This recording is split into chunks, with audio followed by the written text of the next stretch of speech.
ವೀಕ್ಷಕರೇ ನಮಸ್ಕಾರ. ತಮ್ಮ ಪರಿಚಯ ವಾಹಿನಿಗೆ ಸುಸ್ವಾಗತ. ಆತ್ಮೀಯರೇ, ತಮಗೆಲ್ಲ ತಿಳಿದಿರುವಂತೆ ಭಾರತೀಯರಾದಂತಹ ನಾವು ಆಚರಣೆ ಮಾಡುವ ಪ್ರಮುಖ ಹಬ್ಬಗಳ ಪೈಕಿ ನವರಾತ್ರಿಯೂ ಒಂದು. ನವರಾತ್ರಿ ದೇವಿಯ ಆರಾಧನೆಗೆ ಪ್ರಾಶಸ್ತ್ಯವಾದಂತಹ ಸಮಯ. ನವರಾತ್ರಿಯ ಸುಸಂದರ್ಭದಲ್ಲಿ ದುರ್ಗಾದೇವಿಯ ನವರೂಪಗಳನ್ನು ಅಂದರೆ 9 ರೂಪಗಳನ್ನು ಪೂಜಿಸಲಾಗುತ್ತದೆ. ದುರ್ಗಾದೇವಿ ಇಡೀ ಬ್ರಹ್ಮಾಂಡದ ತಾಯಿ.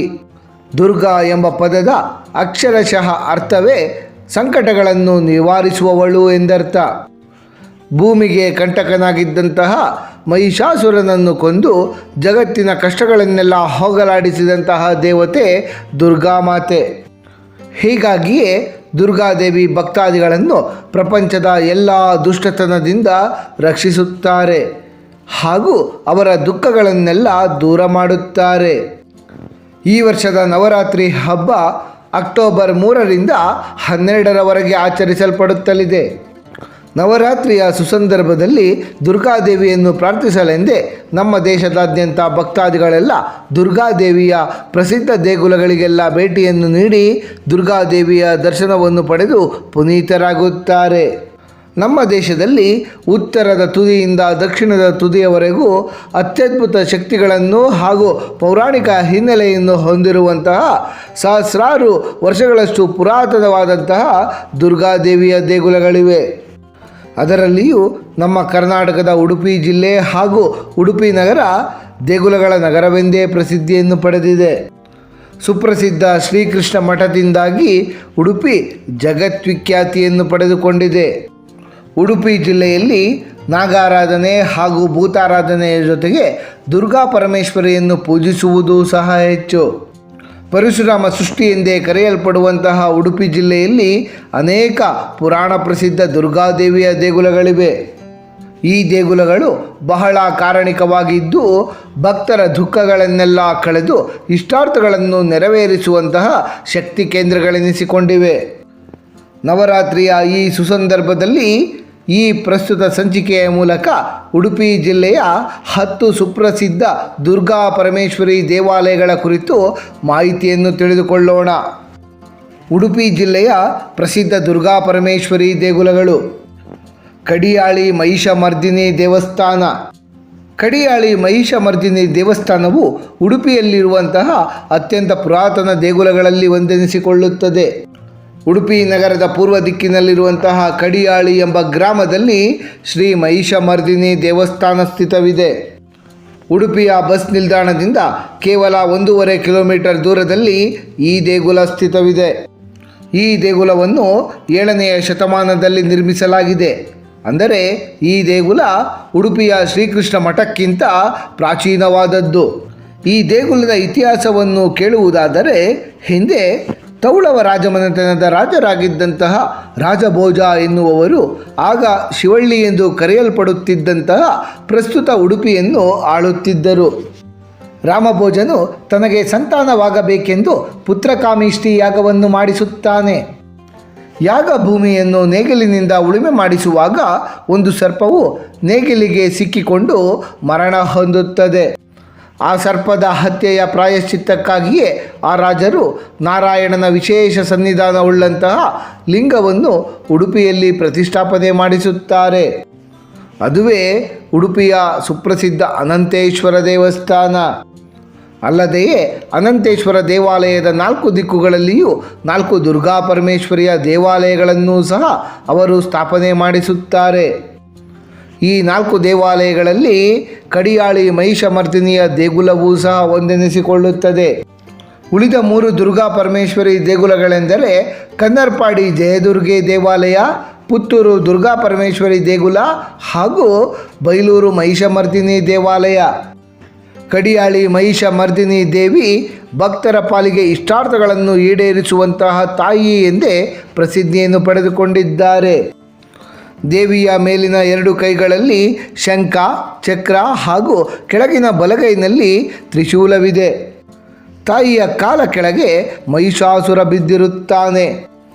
ಮಹಿಷಾಸುರನ ಬಾಲ ದೇವಿಯ ಎಡಗೈನಲ್ಲಿರುತ್ತದೆ. ಮುಖದಲ್ಲಿ ಪ್ರಸನ್ನತೆ ಹಾಗೂ ವಿಜಯದ ಮಂದಹಾಸವಿದೆ. ಉಡುಪಿಯ ಶ್ರೀಕೃಷ್ಣ ಮಠಕ್ಕೂ ಕಡಿಯಾಳಿ ದೇವಾಲಯಕ್ಕೂ ನಿಕಟವಾದ ಸಂಬಂಧವಿದೆ. ಉಡುಪಿಯ ಪರ್ಯಾಯ ಪೀಠದಲ್ಲಿ ಕೂರುವಂತಹ ಸ್ವಾಮಿಗಳು ತಾಯಿಗೆ ಮೊದಲು ಪ್ರಾರ್ಥನೆಯನ್ನು ಸಲ್ಲಿಸುವುದು ಇಲ್ಲಿನ ಸಂಪ್ರದಾಯ. ಅಲ್ಲದೆಯೇ ಪರ್ಯಾಯ ಕಾಲದಲ್ಲಿ ಆಯಾ ಸ್ವಾಮೀಜಿಗಳು ಪ್ರತಿ ಶುಕ್ರವಾರವೂ 12 ಸುವಾಸಿನಿಯರ ಸಮಾರಾಧನೆಯನ್ನು ದೇವಾಲಯದಲ್ಲಿ ನಡೆಸಿಕೊಂಡು ಬರುತ್ತಾರೆ. ಕನ್ನರ್ಪಾಡಿಯ ಜಯದುರ್ಗೆ ದೇವಾಲಯ ಉಡುಪಿಯ ಶ್ರೀಕೃಷ್ಣ ಸನ್ನಿಧಿಯಿಂದ ನೈಋತ್ಯಕ್ಕೆ 3 ಕಿಲೋಮೀಟರ್ ದೂರದಲ್ಲಿ ಕನ್ನರ್ಪಾಡಿ ಎಂಬಲ್ಲಿರುವ ಕನ್ನರ್ಪಾಡಿ ಜಯದುರ್ಗಾ ಪರಮೇಶ್ವರಿ ದೇವಸ್ಥಾನ ಬಹಳ ಪ್ರಸಿದ್ಧವಾದದ್ದು. ಶ್ರೀ ಕ್ಷೇತ್ರ ಉಡುಪಿಯ ಅನಂತೇಶ್ವರ ದೇಗುಲದ 4 ದಿಕ್ಕುಗಳಲ್ಲಿರುವ ದುರ್ಗಾಲಯಗಳಲ್ಲಿ ಕನ್ನರ್ಪಾಡಿ ಜಯದುರ್ಗಾ ಪರಮೇಶ್ವರಿ ದೇಗುಲವೂ ಸಹ ಪ್ರಮುಖದ್ದೆನಿಸಿಕೊಳ್ಳುತ್ತದೆ. ಈ ಕ್ಷೇತ್ರ 5000 ವರ್ಷಗಳ ಇತಿಹಾಸ ಹೊಂದಿದ್ದು ಸ್ಕಂದ ಪುರಾಣದಲ್ಲಿ ದೇಗುಲದ ಉಲ್ಲೇಖ ಕಂಡುಬರುತ್ತದೆ. ಈ ದೇಗುಲದ ಇತಿಹಾಸದ ಪ್ರಕಾರ ಪ್ರಾಚೀನ ಕಾಲದಲ್ಲಿ ಕಣ್ವ ಎಂಬ ಋಷಿಮುನಿಗಳು ಈ ದೇಗುಲದ ಎದುರಿಗಿರುವಂತಹ ಸರೋವರದ ತಟದಲ್ಲಿ ತಪಸ್ಸನ್ನು ಮಾಡುತ್ತಿರುತ್ತಾರೆ. ಅವರ ತಪಸ್ಸಿಗೆ ಮೆಚ್ಚಿದಂತಹ ದೇವಿಯು ಋಷಿಮುನಿಗಳ ಕನಸಿನಲ್ಲಿ ಆಗಮಿಸಿ ತಾನು ಜಯದುರ್ಗೆ ಎಂಬ ಅಭಿಧಾನದಲ್ಲಿ ಇಲ್ಲಿಯೇ ನೆಲೆ ನಿಂತು ನಿನ್ನಿಂದ ಪೂಜೆಯನ್ನು ಸ್ವೀಕರಿಸುವೆ ಎಂದು ತಿಳಿಸಿ ಅಂತರ್ಧಾನರಾಗುತ್ತಾರೆ. ನಂತರ ಕಣ್ವ ಮಹರ್ಷಿಗಳಿಗೆ ಇದೇ ಸ್ಥಳದಲ್ಲಿ ಅವರು ಕನಸಿನಲ್ಲಿ ಕಂಡ ದೇವಿಯ ತದ್ರೂಪಿಯಾದಂತಹ ಶಿಲಾವಿಗ್ರಹ ಗೋಚರಿಸುತ್ತದೆ. ಅದೇ ವಿಗ್ರಹವನ್ನು ಕಣ್ವ ಮುನಿಗಳು ದೇಗುಲದಲ್ಲಿ ಪ್ರತಿಷ್ಠಾಪಿಸುತ್ತಾರೆ. ಅಂದಿನಿಂದ ಈ ಸ್ಥಳಕ್ಕೆ ಕಣ್ವರ ಪಾಡಿ ಹಾಗೂ ಸರೋವರಕ್ಕೆ ಕಣ್ವ ಪುಷ್ಕರಣಿ ಎಂಬ ಹೆಸರು ಬರುತ್ತದೆ. ಪುಣ್ಯಭೂಮಿಯಾದ ಕಣ್ವರ ಪಾಡಿ ಕಾಲಾನಂತರ ಕನ್ನರ್ಪಾಡಿಯಾಗುತ್ತದೆ. ಕನ್ನರ್ಪಾಡಿಯ ಜಯದುರ್ಗಾ ಪರಮೇಶ್ವರಿಯು ಸಕಲ ಸಜ್ಜನರ ದುಃಖ ದುರಿತಗಳನ್ನು ಪರಿಹಾರ ಮಾಡುವಂತಹ ಶಕ್ತಿ ದೇವತೆಯಾಗಿದ್ದಾರೆ. ದೇವಿಯು ಶಿರದ ಮೇಲೆ ಅರ್ಧಚಂದ್ರವನ್ನು ಹೊಂದಿದ್ದಾರೆ. ಅಗ್ನಿಯ 3 ನಾಲಿಗೆಗಳನ್ನು ಧರಿಸಿ ಉತ್ತರದ ಕಡೆ ಮುಖ ಮಾಡಿ ಸಿಂಹಕ್ಕೆ ಹೊರಗೆ ನಿಂತಿರುತ್ತಾರೆ. ವಿಶೇಷವೆಂದರೆ ಉಡುಪಿಯ ಅಷ್ಟಮಠಗಳಲ್ಲಿ ಪ್ರಮುಖವಾಗಿರುವಂತಹ ಸೋದೆಮಠದ ಶ್ರೀ ವಾದಿರಾಜ ಶ್ರೀಗಳು ದುರ್ಗಾಸ್ತವ ಸ್ತೋತ್ರವನ್ನು ರಚಿಸಿದ್ದು ಇದೇ ಕನ್ನರ್ಪಾಡಿಯ ಜಯದುರ್ಗೆಯ ಸನ್ನಿಧಿಯಲ್ಲಿ. ಅಂಬಲಪಾಡಿಯ ಮಹಾಕಾಳಿ ಮತ್ತು ಜನಾರ್ದನ ದೇವಸ್ಥಾನ ಉಡುಪಿಯಿಂದ ಕೇವಲ 2 ರಿಂದ 3 ಕಿಲೋಮೀಟರ್ ದೂರದಲ್ಲಿ ಅಂಬಲಪಾಡಿ ಎಂಬಲ್ಲಿರುವ ಜನಾರ್ದನ ಮತ್ತು ಮಹಾಕಾಳಿ ದೇವಸ್ಥಾನ ಬಹಳ ಪ್ರಸಿದ್ಧವಾದದ್ದು. ಅಂಬಲಪಾಡಿ ಎಂಬ ಹೆಸರಿನಲ್ಲಿ ಅಂಬಾ ಎಂದರೆ ತಾಯಿ, ಪಾಡಿ ಎಂದರೆ ಗುಡ್ಡ ಎಂಬರ್ಥ ಬರುತ್ತದೆ. ಎಂದರೆ ಗುಡ್ಡದ ತುದಿಯಲ್ಲಿ ನೆಲೆಸಿರುವ ತಾಯಿ ಎಂದರ್ಥ. ಶತಶತಮಾನಗಳ ಕೆಳಗೆ ಅಂಬಲಪಾಡಿ ಜೈನ ಬಲ್ಲಾಳರ ಅಧೀನದಲ್ಲಿದ್ದಿತ್ತು. ಬಲ್ಲಾಳರಿಗೆ ಕಾಳಿ ಮೆಚ್ಚಿನ ದೇವತೆಯಾಗಿದ್ದರು. ಹಾಗಾಗಿಯೇ ಬಲ್ಲಾಳರು ಅಂಬಲಪಾಡಿಯಲ್ಲಿ ಮಹಾಕಾಳಿ ದೇವಾಲಯವನ್ನು ಸ್ಥಾಪಿಸಿದ್ದರು. ಸಾಮಾನ್ಯವಾಗಿ ಮಹಾಕಾಳಿ ದೇವಿಯ ಸನ್ನಿಧಿಯ ಸಮೀಪ ಶಿವದೇವರ ದೇವಾಲಯವಿರುತ್ತದೆ. ಆದರೆ ಇಲ್ಲಿ ಶ್ರೀ ಜನಾರ್ದನ ಸ್ವಾಮಿಯ ದೇವಸ್ಥಾನವಿದೆ. ಅದೇ ಈ ಸ್ಥಳದ ಒಂದು ವಿಶೇಷತೆಯಾಗಿದೆ. ಅಂದರೆ ಶಿವಶಕ್ತಿ ಸ್ವರೂಪಿಣಿ ಮಹಾಕಾಳಿ ದೇವಿ ಹಾಗೂ ಕಾಳಿಯ ಸಹೋದರ ಮಹಾವಿಷ್ಣು ಇಲ್ಲಿನ ಪ್ರಧಾನ ದೇವರು. ಅಂಬಲಪಾಡಿಯ ಮಹಾಕಾಳಿ ದೇವಿಯ ಮಹಿಮೆ ಅಪಾರವಾದದ್ದು. ದೇವಿ ಮಾತನಾಡುವ ದೇವಿ ಎಂದೇ ಪ್ರಸಿದ್ಧಿಯನ್ನು ಪಡೆದುಕೊಂಡಿದ್ದಾರೆ. ಏಕೆಂದರೆ ಪ್ರತಿ ಶುಕ್ರವಾರವೂ ದೇವಿಯು ಪಾತ್ರಿ ಎಂದು ಕರೆಯಲ್ಪಡುವಂತಹ ವ್ಯಕ್ತಿಯ ಮೇಲೆ ಆಗಮಿಸಿ ಜನರ ವೈಯಕ್ತಿಕ ಸಮಸ್ಯೆಗಳನ್ನು ಆಲಿಸಿಕೊಂಡು ಅದಕ್ಕೆ ಸೂಕ್ತವಾದ ಪರಿಹಾರವನ್ನು ಸಹ ನೀಡುತ್ತಾರೆ. ಮಹಾಕಾಳಿಯ ಸುಂದರವಾದ ಮೂರ್ತಿಯು ಮರದಿಂದಲೇ ಮಾಡಲ್ಪಟ್ಟಿದ್ದು 6 ಅಡಿ ಎತ್ತರವಿದೆ. ಮಹಾಕಾಳಿ ದೇವಿಯು ದುಷ್ಟರನ್ನು ಶಿಕ್ಷಿಸುವ ಹಾಗೂ ಶಿಷ್ಟರನ್ನು ರಕ್ಷಿಸುವ ಅಭಯ ಹಸ್ತವನ್ನು ನೀಡುವಂತೆ ನಮಗೆ ದರ್ಶನವನ್ನು ನೀಡುತ್ತಾರೆ. ಶಂಖ, ಚಕ್ರ, ಖಡ್ಗ, ಪಾನಪಾತ್ರೆ ಹಿಡಿದು ರಾಕ್ಷಸರ ರುಂಡಮಾಲೆಯನ್ನು ಧರಿಸಿ ನೆತ್ತರಿಗೆ ನಾಲಿಗೆ ಚಾಚಿ ನಿಂತಿರುವ ಆಳೆತ್ತರದ ತಾಯಿಯ ಭಂಗಿ ಅಕ್ಷರಶಃ ಅತ್ಯಂತ ಸುಂದರವಾಗಿದೆ. ಅಂಬಲಪಾಡಿಗೆ ಬೇಡಿ ಬರುವ ಭಕ್ತಾದಿಗಳು ದೇವಿಯ ಮಹಿಮೆಯಿಂದ ಅಪಾರವಾದ ಒಳಿತನ್ನು ಕಂಡುಕೊಂಡಿದ್ದಾರೆ. ಹಾಗಾಗಿಯೇ ಅಂಬಲಪಾಡಿಯ ಜನಾರ್ದನ ಮಹಾಕಾಳಿ ದೇಗುಲಕ್ಕೆ ಬೇರೆ ರಾಜ್ಯಗಳಿಂದಲೂ ಸಹ ಭಕ್ತಾದಿಗಳು ಆಗಮಿಸುತ್ತಿರುತ್ತಾರೆ. ಅಂಬಲಪಾಡಿಯ ಜನಾರ್ದನ ಮಹಾಕಾಳಿ ದೇಗುಲವನ್ನು ತಲುಪಲು ಉಡುಪಿಯಿಂದ ಬಸ್ಗಳು, ಟ್ಯಾಕ್ಸಿಗಳು ಹಾಗೂ ಆಟೋ ರಿಕ್ಷಾಗಳು ದೊರೆಯುತ್ತವೆ. ಕುಂಜಾರುಗಿರಿ ದುರ್ಗಾ ಪರಮೇಶ್ವರಿ ದೇವಸ್ಥಾನ. ಉಡುಪಿ ಶ್ರೀಕೃಷ್ಣ ಮಠದಿಂದ ಆಗ್ನೇಯಕ್ಕೆ ಸುಮಾರು 11 ಕಿಲೋಮೀಟರ್ ದೂರದಲ್ಲಿ ಬೆಟ್ಟವೊಂದರ ಮೇಲೆ ದುರ್ಗಾ ಪರಮೇಶ್ವರಿ ಅಮ್ಮನವರ ದೇವಸ್ಥಾನ ಸ್ಥಿತವಿದೆ. ಈ ಬೆಟ್ಟವನ್ನು ಕುಂಜಾರುಗಿರಿ ಬೆಟ್ಟ, ದುರ್ಗಾ ಬೆಟ್ಟ, ವಿಮಾನಗಿರಿ ಎಂಬೆಲ್ಲ ಹೆಸರುಗಳಿಂದ ಕರೆಯಲಾಗುತ್ತದೆ. ಕುಂಜಾರು ಎಂದರೆ ತುಳು ಭಾಷೆಯಲ್ಲಿ ಆನೆ ಎಂದರ್ಥ. ಬೆಟ್ಟ ದೂರದಿಂದ ನೋಡಲು ಆನೆಯಂತೆ ಕಾಣುವುದರಿಂದ ಈ ಬೆಟ್ಟಕ್ಕೆ ಕುಂಜಾರುಗಿರಿ ಎಂಬ ಹೆಸರು ಬಂದಿದೆ. ಕುಂಜಾರುಗಿರಿ ದುರ್ಗಾದೇವಿ ದೇವಸ್ಥಾನದ ವಿಶೇಷತೆ ಎಂದರೆ ಇಲ್ಲಿ ದುರ್ಗಾದೇವಿಯನ್ನು ಪ್ರತಿಷ್ಠಾಪನೆ ಮಾಡಿದ್ದು ಸ್ವತಃ ಮಹಾವಿಷ್ಣುವಿನ ಅವತಾರವಾದ ಗುರು ಪರಶುರಾಮರು. ಗುರು ಪರಶುರಾಮರೇ ಸೃಷ್ಟಿಸಿದಂತಹ 4 ಕೊಳಗಳು ಸಹ ದೇಗುಲದ ಸುತ್ತಮುತ್ತಲಿವೆ.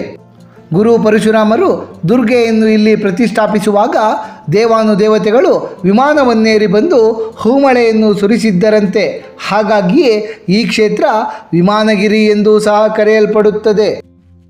ಶ್ರೀ ದುರ್ಗೆಯು ಚತುರ್ಭುಜೆಯಾಗಿದ್ದು ಮೇಲಿನ 2 ಕೈಗಳಲ್ಲಿ ಶಂಖ, ಚಕ್ರ ಮತ್ತು ಕೆಳಗಿನ 2 ಕೈಗಳಲ್ಲಿ ತ್ರಿಶೂಲ ಹಾಗೂ ಧನಸ್ಸನ್ನು ಹಿಡಿದಿರುತ್ತಾರೆ. ಭಕ್ತರ ದುರಿತಗಳನ್ನು ಪರಿಹರಿಸುವ, ಸೌಭಾಗ್ಯ, ಆರೋಗ್ಯ, ಸಂತಾನವನ್ನು ಕರುಣಿಸುವ ಹಾಗೂ ಶರಣು ಬಂದವರನ್ನು ಪೊರೆಯುವಂತಹ ಅಭಯ ಪ್ರದಾಯಕರಾಗಿ ಕುಂಜಾರುಗಿರಿಯ ದುರ್ಗೆ ನೆಲೆ ನಿಂತಿದ್ದಾರೆ. ಕುಂಜಾರುಗಿರಿ ಶ್ರೀ ದುರ್ಗಾ ಪರಮೇಶ್ವರಿ ದೇವಸ್ಥಾನದ ದಕ್ಷಿಣದಲ್ಲಿ ಪರಶುರಾಮರು ತಪಸ್ಸನ್ನು ಮಾಡಿದ್ದರು ಎನ್ನಲಾದ ಪರಶುರಾಮ ಬೆಟ್ಟ ಹಾಗೂ ಪೂರ್ವ ದಿಕ್ಕಿನಲ್ಲಿ ಶ್ರೀ ಮಧ್ವಾಚಾರ್ಯರು ಅವತರಿಸಿದಂತಹ ಪುಣ್ಯಭೂಮಿ ಹಾಗೂ ಅವರು ಬಾಲ್ಯವನ್ನು ಕಳೆದಿರುವ ಪಾಜಕ ಕ್ಷೇತ್ರವಿದೆ. ಹಾಗಾಗಿಯೇ ಕುಂಜಾರುಗಿರಿ ಒಂದು ತ್ರಿವೇಣಿ ಸಂಗಮ ಕ್ಷೇತ್ರವೆನಿಸಿಕೊಳ್ಳುತ್ತದೆ. ಇಂದ್ರಾಣಿ ಪಂಚದುರ್ಗಾ ಪರಮೇಶ್ವರಿ ದೇವಸ್ಥಾನ. ಉಡುಪಿಯಿಂದ ಸುಮಾರು 4 ಕಿಲೋಮೀಟರ್ ದೂರದಲ್ಲಿ ಮಣಿಪಾಲಕ್ಕೆ ತೆರಳುವ ಮಾರ್ಗ ಮಧ್ಯದಲ್ಲಿ ಒಂದು ಪುಟ್ಟ ಗುಡ್ಡದ ಮೇಲೆ ಇಂದ್ರಾಣಿ ಪಂಚದುರ್ಗಾ ಪರಮೇಶ್ವರಿ ದೇಗುಲವಿದೆ. ದೇಗುಲದ ಗರ್ಭಗುಡಿಯಲ್ಲಿ 5 ಲಿಂಗಗಳಿದ್ದು ಪಂಚದುರ್ಗೆಯರನ್ನು ಇವು ಪ್ರತಿನಿಧಿಸುತ್ತವೆ. ಈ ಲಿಂಗಗಳು ಉದ್ಭವ ಲಿಂಗಗಳಾಗಿವೆ. ಅಲ್ಲದೆಯೇ ಈ ಲಿಂಗಗಳ ಹಿಂಬದಿಯಲ್ಲಿ ವನದುರ್ಗೆಯ ವಿಗ್ರಹವಿರುವುದನ್ನು ಕಾಣಬಹುದಾಗಿದೆ. ಇಂದ್ರಾಣಿ ಪಂಚದುರ್ಗಾ ಪರಮೇಶ್ವರಿ ಆಲಯವು ಒಂದು ಪುರಾಣ ಪ್ರಸಿದ್ಧ ಕ್ಷೇತ್ರವಾಗಿದ್ದು ಹಿಂದೆ ಈ ಕ್ಷೇತ್ರ ವೇದಾಚಲ ಅಥವಾ ವೇದಾದ್ರಿ ಎಂದು ಕರೆಸಿಕೊಳ್ಳುತ್ತಿತ್ತು. ಚವನ ಮಹರ್ಷಿಗಳು ರೋಗ ಪೀಡಿತರಾದಾಗ ಈ ಸ್ಥಳಕ್ಕೆ ಬಂದು ಘೋರ ತಪಸ್ಸನ್ನು ಆಚರಿಸಿದ್ದರಂತೆ. ಅವರ ತಪಸ್ಸಿಗೆ ಮೆಚ್ಚಿದಂತಹ ಮಹಾವಿಷ್ಣು ದೇವರು ಲಕ್ಷ್ಮೀ ಸಮೇತರಾಗಿ ದರ್ಶನವನ್ನು ನೀಡಿ ಚವನ ಮಹರ್ಷಿಗಳ ರೋಗವನ್ನು ಪರಿಹರಿಸಿದರೆಂದು ಸ್ಥಳ ಪುರಾಣ ನಮಗೆ ತಿಳಿಸಿಕೊಡುತ್ತದೆ. ಮಹಾವಿಷ್ಣುವಿನೊಂದಿಗೆ ಇಲ್ಲಿಗೆ ಆಗಮಿಸಿದ್ದಂತಹ ಲಕ್ಷ್ಮೀ ದೇವಿಯು ಈ ಪ್ರದೇಶದ ರಮಣೀಯತೆಗೆ ಮೆಚ್ಚಿಕೊಂಡು ಪಂಚದುರ್ಗಾ ಪರಮೇಶ್ವರಿ ರೂಪದಲ್ಲಿಯೇ ಇಲ್ಲಿಯೇ ನೆಲೆ ನಿಂತರೆಂದು ಉಲ್ಲೇಖಿಸಲಾಗುತ್ತದೆ. ಈ ಕ್ಷೇತ್ರಕ್ಕೆ ಇಂದ್ರಾಣಿ ಪಂಚದುರ್ಗಾ ಪರಮೇಶ್ವರಿ ದೇಗುಲ ಎಂಬ ಹೆಸರು ಬರಲು ಸಹ ಒಂದು ಕಾರಣವಿದೆ. ತನ್ನ ಪತಿ ಇಂದ್ರದೇವ ಊರ್ವಶಿಯಲ್ಲಿ ಅನುರಕ್ತನಾಗಿದ್ದಾನೆಂದು ಪತ್ನಿಯಾದ ಶಚಿದೇವಿ ಕುಪಿತಳಾಗಿ ಎಲ್ಲೆಲ್ಲೋ ಸುತ್ತಾಡುತ್ತಿರುವಾಗ ನಾರದ ಮಹರ್ಷಿಗಳು ಆಕೆಯನ್ನು ಸಾಂತ್ವನಗೊಳಿಸಿ ಈ ಕ್ಷೇತ್ರಕ್ಕೆ ಕರೆತಂದರಂತೆ. ಶಚಿದೇವಿಯು ಈ ಕ್ಷೇತ್ರದಲ್ಲಿ ಲಿಂಗ ರೂಪದಲ್ಲಿ ಇದ್ದಂತಹ ದುರ್ಗಾ ಪರಮೇಶ್ವರಿಯನ್ನು ಪೂಜೆ ಮಾಡಿದ ನಂತರವೇ ಇಂದ್ರ ಆಕೆಯೊಡನೆ ಮತ್ತೆ ಒಲವನ್ನು ತೋರಿಸಲು ಪ್ರಾರಂಭಿಸುತ್ತಾನೆ. ಬಳಿಕ ಈ ಕ್ಷೇತ್ರ ಶಚಿದೇವಿಯ ಹೆಸರಿನಿಂದ ಇಂದ್ರಾಣಿಯಾಗಿ ಪ್ರಸಿದ್ಧಿಯನ್ನು ಪಡೆದುಕೊಳ್ಳುತ್ತದೆ. ಈ ಕ್ಷೇತ್ರದಲ್ಲಿ ಇಂದ್ರಾಣಿ ತೀರ್ಥ ಎಂಬ ಕೊಳವೂ ಸಹ ಇದೆ. ಶಚಿದೇವಿಯು ದುರ್ಗಾ ಪರಮೇಶ್ವರಿಯನ್ನು ಪೂಜಿಸುವುದಕ್ಕೂ ಮೊದಲು ಈ ಕೊಳದಲ್ಲಿ ಸ್ನಾನವನ್ನು ಕೈಗೊಂಡಿದ್ದರಂತೆ.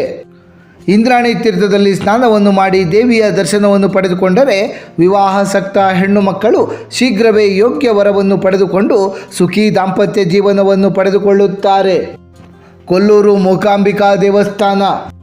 ಕೊಲ್ಲೂರು ಮೂಕಾಂಬಿಕಾ ದೇವಸ್ಥಾನವು ಕರ್ನಾಟಕದ ಅತ್ಯಂತ ಪ್ರಸಿದ್ಧ ದೇವಸ್ಥಾನವಾಗಿದೆ. ಪರಶುರಾಮ ಸೃಷ್ಟಿಯ ಸಪ್ತಮೋಕ್ಷ ಕ್ಷೇತ್ರಗಳಲ್ಲಿ ಇದೂ ಸಹ ಪ್ರಮುಖದೆನಿಸಿಕೊಳ್ಳುತ್ತದೆ. ಈ ದೇವಸ್ಥಾನ ಉಡುಪಿ ಜಿಲ್ಲೆಯ ಕೊಲ್ಲೂರಿನಲ್ಲಿದೆ. ಕೊಲ್ಲೂರು ಉಡುಪಿಯಿಂದ ಸುಮಾರು 74 ಕಿಲೋಮೀಟರ್ ದೂರದಲ್ಲಿದೆ. ಕೊಲ್ಲೂರಿನಲ್ಲಿ ಕೊಡಚಾದ್ರಿ ಬೆಟ್ಟದ ತಪ್ಪಲು ಹಾಗೂ ಸೌಪರ್ಣಿಕ ನದಿಯ ತಟದಲ್ಲಿ ಈ ದೇಗುಲ ಸ್ಥಿತವಿದೆ. ಕೊಲ್ಲೂರಿನಲ್ಲಿ ಮೂಕಾಂಬಿಕಾ ದೇವಿ ಜ್ಯೋತಿರ್ಲಿಂಗ ರೂಪಿಯಾಗಿ ನೆಲೆ ನಿಂತಿದ್ದಾರೆ. ಮೂಕಾಂಬಿಕಾ ದೇವಿಯು ಮಹಾಲಕ್ಷ್ಮಿ, ಮಹಾಸರಸ್ವತಿ ಹಾಗೂ ಮಹಾಕಾಳಿಯರ ರೂಪವಾಗಿ ಈ ಕ್ಷೇತ್ರದಲ್ಲಿ ನೆಲೆಸಿದ್ದಾರೆ. ಲಿಂಗದ ಬಲಭಾಗವು ಬ್ರಹ್ಮ, ವಿಷ್ಣು ಹಾಗೂ ಶಿವಪರಮಾತ್ಮರ ಅಂಶವನ್ನು ಹೊಂದಿದೆ. ಲಿಂಗದ ಎಡಭಾಗವು ಪಾರ್ವತಿ, ಲಕ್ಷ್ಮಿ, ಸರಸ್ವತಿಯ ಅಂಶವನ್ನು ಹೊಂದಿದೆ. ಬಲ ಹಾಗೂ ಎಡಭಾಗಗಳನ್ನು ಸ್ವರ್ಣರೇಖೆಯೊಂದು ಬೇರ್ಪಡಿಸುತ್ತದೆ. ಕೊಲ್ಲೂರು ಮೂಕಾಂಬಿಕಾ ಕ್ಷೇತ್ರದಲ್ಲಿ ಬ್ರಹ್ಮ, ವಿಷ್ಣು, ಶಿವಪರಮಾತ್ಮರು ಮತ್ತು ಲಕ್ಷ್ಮೀ, ಸರಸ್ವತಿ ಹಾಗೂ ಪಾರ್ವತಿ ದೇವರ ಅಂಶ ಜ್ಯೋತಿರ್ಲಿಂಗದಲ್ಲಿ ನೆಲೆಸಿರುವ ಕಾರಣದಿಂದಲೇ ಕೊಲ್ಲೂರು ಮೂಕಾಂಬಿಕಾ ಕ್ಷೇತ್ರಕ್ಕೆ ಭೇಟಿಯನ್ನು ನೀಡಿದರೆ 1000 ದೇಗುಲಗಳಿಗೆ ತೆರಳಿ ಕೈ ಮುಗಿದಂತೆ ಎಂದು ಹೇಳಲಾಗುತ್ತದೆ. ಈ ದೇವಸ್ಥಾನಕ್ಕೆ ಸಂಬಂಧಿಸಿದಂತೆ ಅನೇಕ ಪೌರಾಣಿಕ ಕಥೆಗಳಿವೆ.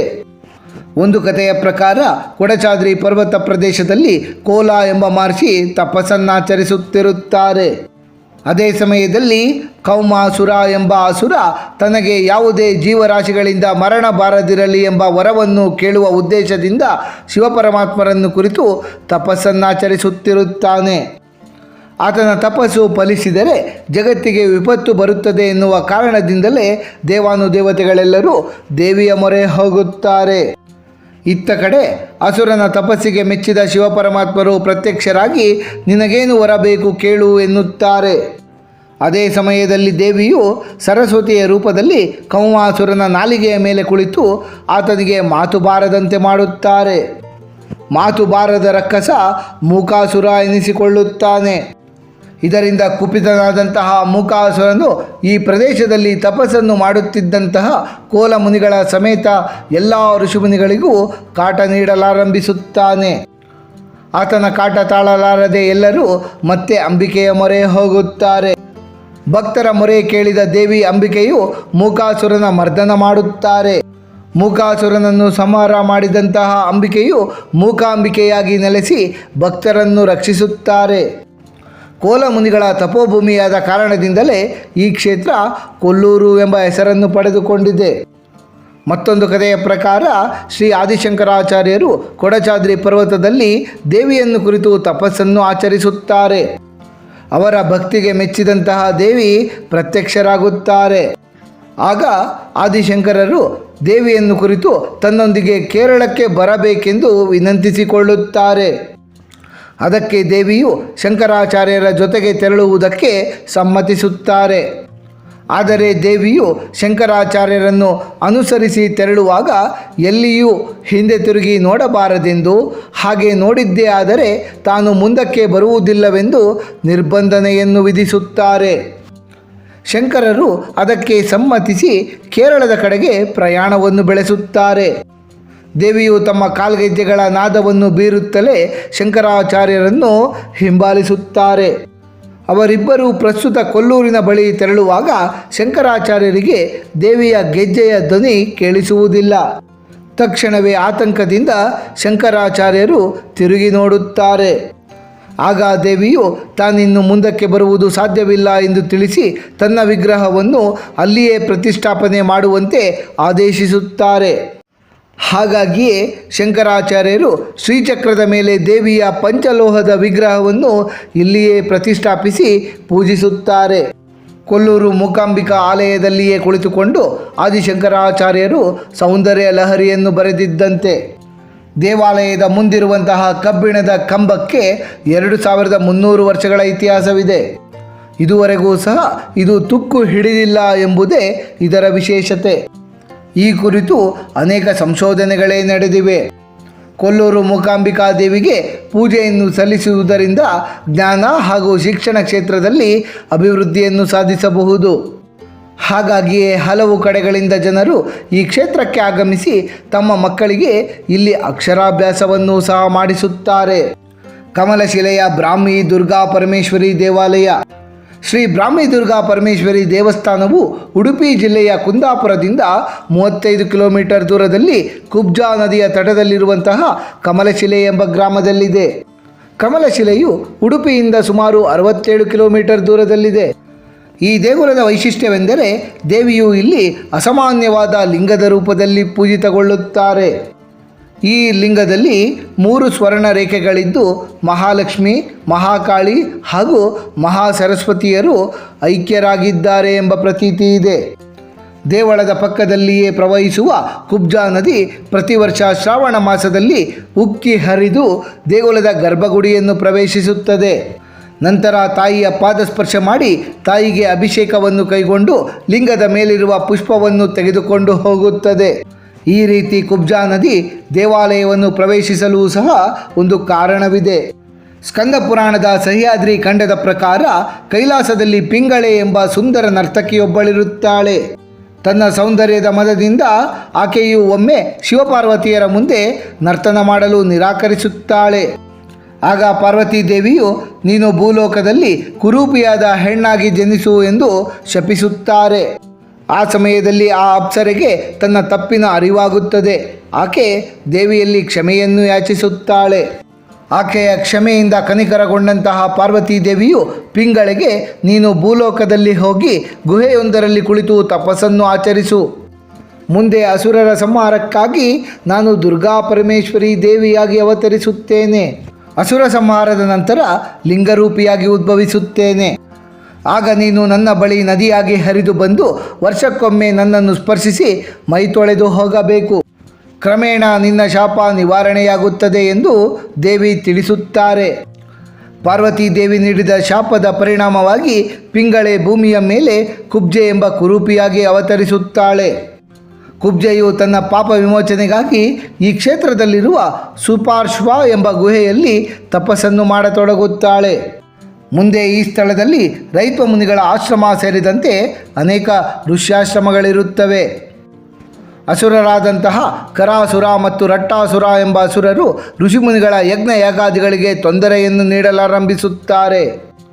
ರಾಕ್ಷಸರ ಕಾಟವನ್ನು ತಾಳಲಾರದಂತಹ ಋಷಿಮುನಿಗಳು ಆದಿಪರಾಶಕ್ತಿಯನ್ನು ಕುರಿತು ತಪಸ್ಸನ್ನು ಆಚರಿಸಿ ರಾಕ್ಷಸರನ್ನು ಸಂಹರಿಸುವಂತೆ ಪ್ರಾರ್ಥನೆ ಸಲ್ಲಿಸುತ್ತಾರೆ.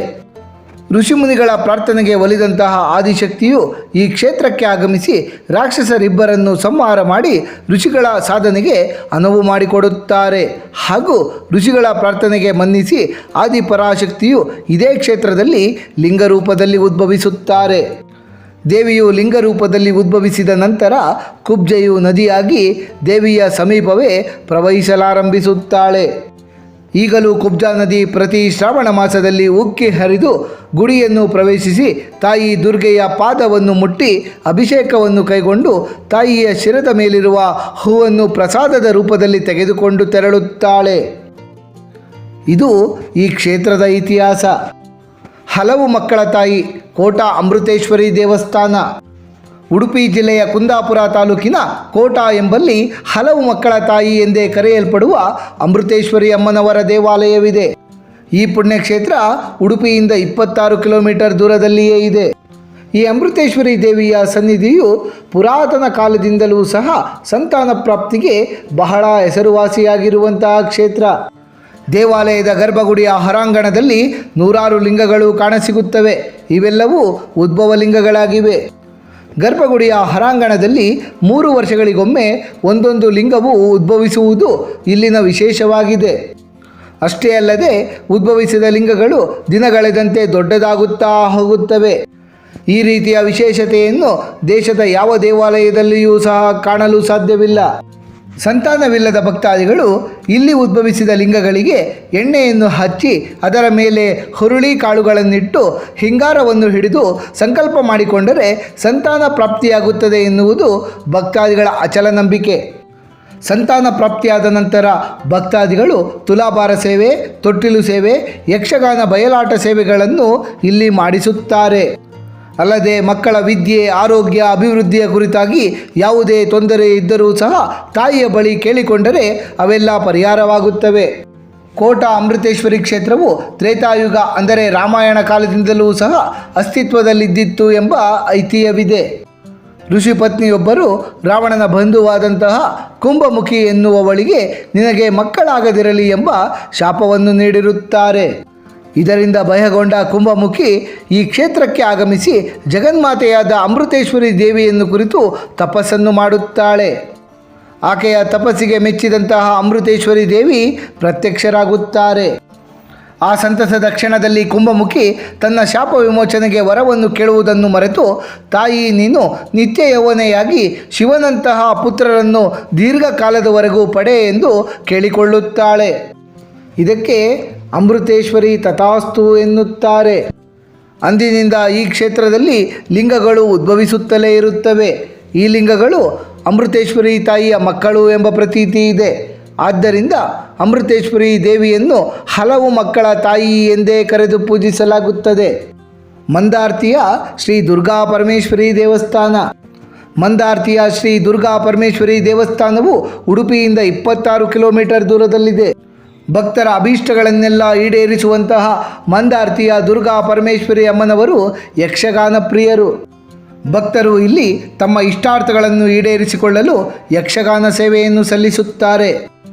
5 ರಿಂದ 10 ವರ್ಷಗಳ ಬಳಿಕ ನಡೆಯಬೇಕಾಗಿರುವಂತಹ ಯಕ್ಷಗಾನಕ್ಕೆ ಮೊದಲೇ ಬುಕಿಂಗ್ ನಡೆದಿರುತ್ತದೆ. ಅಷ್ಟು ಸಂಖ್ಯೆಯಲ್ಲಿ ಯಕ್ಷಗಾನ ಹರಕೆಯನ್ನು ಈ ದೇಗುಲದಲ್ಲಿ ಸಲ್ಲಿಸಲಾಗುತ್ತದೆ. ನಾಗಲೋಕದ ಶಂಖಚೂಡ ಎಂಬ ನಾಗರಾಜರಿಗೆ ಮಹೇಶ್ವರರ ವರಪ್ರಸಾದದಿಂದ ದೇವರತಿ, ನಾಗರತಿ, ಚಾರುರತಿ, ಮಂದರತಿ ಹಾಗೂ ನೀಲರತಿ ಎಂಬ 5 ಹೆಣ್ಣು ಮಕ್ಕಳು ಜನಿಸಿರುತ್ತಾರೆ.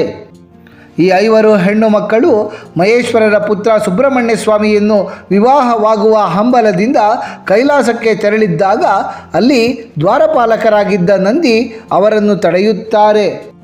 ಆ 5 ಹೆಣ್ಣು ಮಕ್ಕಳು ಮತ್ತು ನಂದಿಯ ನಡುವೆ ವಾದವಿವಾದವಾಗಿ ನಂದಿಯು ಆ ನಾಗಕನ್ಯೆಯರಿಗೆ ಭೂಲೋಕದಲ್ಲಿ ಸರ್ಪಗಳಾಗಿ ಬೇರೆ ಬೇರೆ ಜಾಗದಲ್ಲಿ ಬೀಳುವಂತೆ ಶಾಪವನ್ನು ನೀಡುತ್ತಾನೆ.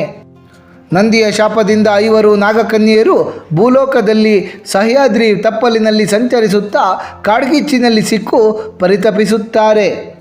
ಆವಂತಿಯ ರಾಜ ದೇವವರ್ಮನು ರಾಜಭ್ರಷ್ಟನಾಗಿ ವೇಷವನ್ನು ಮರೆಸಿಕೊಂಡು ಸಹ್ಯಾದ್ರಿ ಪರ್ವತದ ತಪ್ಪಲಿನಲ್ಲಿ ತಿರುಗುತ್ತಿರುವಾಗ ಕಾಡ್ಗಿಚ್ಚಿನಲ್ಲಿ ಬೆಂದು ಹೋಗುತ್ತಿರುವಂತಹ 5 ಸರ್ಪಗಳನ್ನು ಉಳಿಸಿ ಅವುಗಳನ್ನು ಒಂದು ಬುಟ್ಟಿಯಲ್ಲಿ ಸುತ್ತಿಕೊಂಡು ಆತ ಹೋಗತೊಡಗುತ್ತಾನೆ.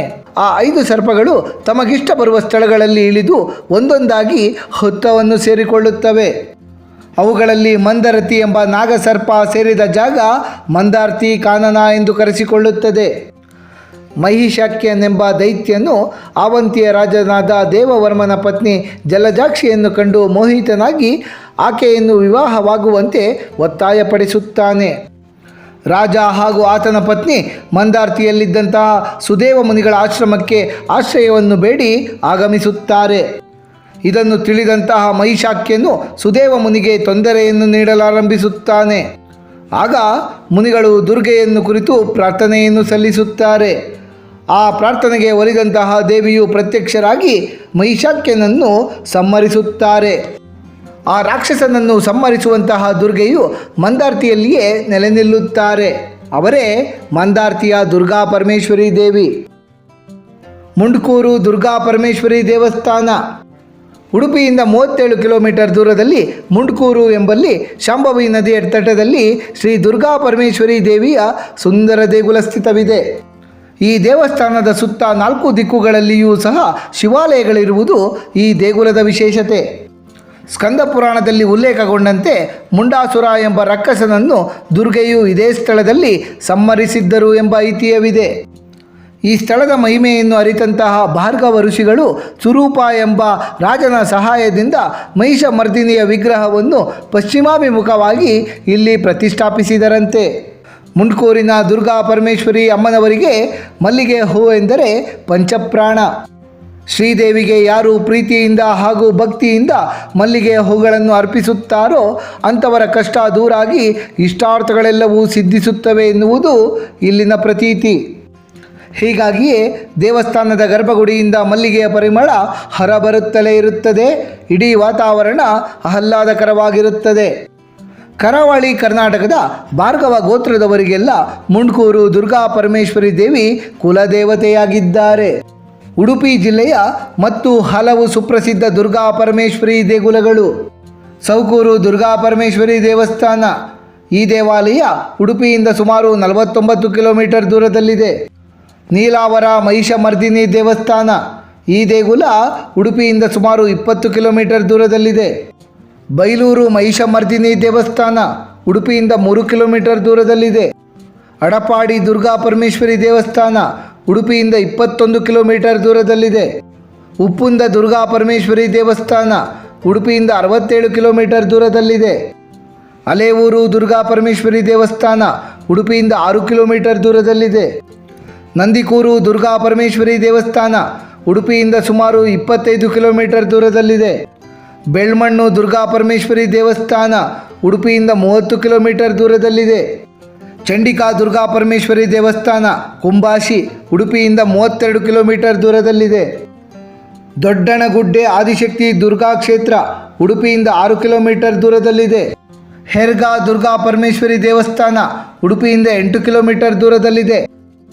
ಉದ್ಯಾವರ ಶಂಭುಕಲ್ಲು ವೀರಭದ್ರ ದುರ್ಗಾ ಪರಮೇಶ್ವರಿ ದೇವಾಲಯ ಉಡುಪಿಯಿಂದ 4 ಕಿಲೋಮೀಟರ್ ದೂರದಲ್ಲಿದೆ. ಆತ್ಮೀಯರೇ, ನವರಾತ್ರಿಯ ಈ ಸುಸಂದರ್ಭದಲ್ಲಿ ನಮ್ಮ ಕರ್ನಾಟಕದ ಉಡುಪಿ ಜಿಲ್ಲೆಯಲ್ಲಿರುವಂತಹ ಸುಪ್ರಸಿದ್ಧ 10 ದುರ್ಗಾ ದೇವಿಯ ದೇವಾಲಯಗಳ ಕುರಿತಾಗಿ ಹಲವಾರು ವಿಶೇಷ ಮಹತ್ವದ ಮಾಹಿತಿಗಳನ್ನೆಲ್ಲ ತಿಳಿದುಕೊಂಡ ನಮಗೆಲ್ಲರಿಗೂ ಆ ದೇವಿಯ ಕೃಪಾ ಕಟಾಕ್ಷ ಸದಾಕಾಲ ಇರಲೆಂದು ಕೋರಿಕೊಳ್ಳುತ್ತಾ ಈ ದಿನದ ಸಂಚಿಕೆಯನ್ನು ಮುಗಿಸುತ್ತಲಿದ್ದೇವೆ. ವೀಕ್ಷಕರೇ, ನಿಮಗೆ ಈ ವಿಡಿಯೋ ಇಷ್ಟವಾಗಿದ್ದಲ್ಲಿ ಲೈಕ್ ಮಾಡಿ, ಶೇರ್ ಮಾಡಿ ಮತ್ತು ಸಬ್ಸ್ಕ್ರೈಬ್ ಮಾಡಿ ಹಾಗೂ ಬೆಲ್ ಬಟನ್ ಒತ್ತುವುದನ್ನು ಮರೆಯಬೇಡಿ.